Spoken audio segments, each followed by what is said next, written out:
Hello मेरे प्यारे दोस्तों, आज हम आपके लिए लेकर आए हैं नए साल पे अपने दोस्त के लिए सबसे बेहतरीन शायरी। अगर शायरी की एक लाइन भी अगर आपको अच्छी लगेगी तो प्लीज इस वीडियो को लाइक कीजिएगा और ज्यादा से ज्यादा इस वीडियो को अपने दोस्तों के पास शेयर कीजिएगा। तो चलिए दोस्तों, शायरी को हम स्टार्ट करते हैं।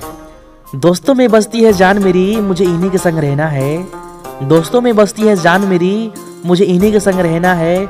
साल तो बहुत बदलते हैं, साल तो बहुत बदलते हैं, मगर जिगरी यार नहीं बदलना है, जिगरी यार नहीं बदलना है। चांद को चांदनी मुबारक, आसमां को सितारे मुबारक।